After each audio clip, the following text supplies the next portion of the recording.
What's going on, everybody? Welcome to the latest installment of Gin and Tonic, presented by Gin Promotions. I'm John J. II, and I'm happy to have you guys with us tonight. Today we're talking about James Harden. There's a very big controversy going on with James Harden right now, talking about violating COVID-19 restrictions regarding NBA players.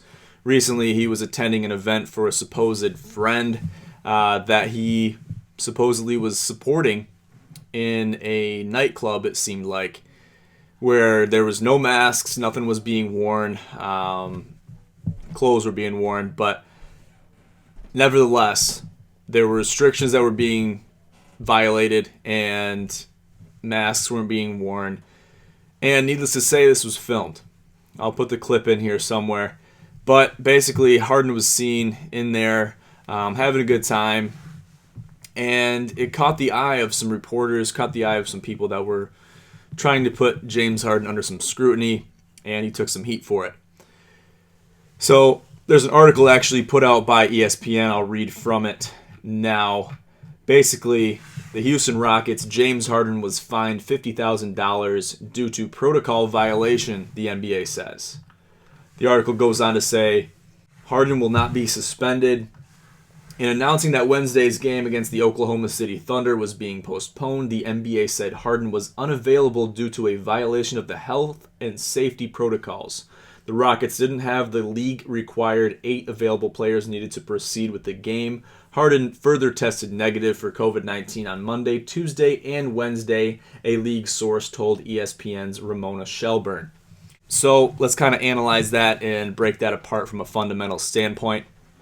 Basically, Harden was attending an event, kind of doing whatever he wanted to do, and he was violating some NBA regulations. Listen, I don't have a problem with this. I think this is fine. If he was at a strip club, didn't want to say he was at a strip club, let the guy do what he wants to do. This is a classic scenario where social media and being filmed, being in the wrong place at the wrong time really bites you right in the nads.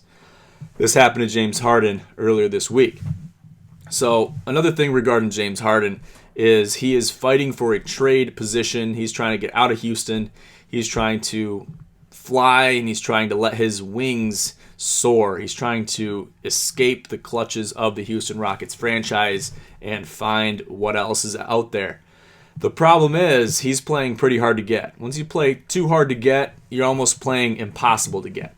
Once you play that game, then it's really difficult. Then it's going to get to the point where nobody wants you at all.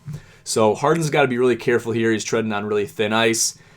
Certain franchises got to look at Harden and be like, wow, is this guy an asset or is he a liability to our franchise? So these are questions that got to be asked. I think James Harden is a hell of an athlete.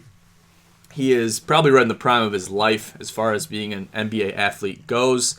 I think he has a lot of years left in him, similar to LeBron James. Is he the best player on the court at all times? No, but is he a top-tier player? I think he is 100%. I think he has a lot of potential, but I think he also needs to reel himself back in a little bit. James, take a look at yourself. See what you've accomplished. How many rings do you have? There might be a little awkward silence right there when you get asked that question, but that's okay. Don't let that deter you. Allen Iverson doesn't have a ring either. Still one of the best basketball players ever touched the hardwood. I'll leave it at that, though. Thank you guys for tuning into this edition of Gin and Tonic. I'm John J. II with Gin Promotions. Have a great night.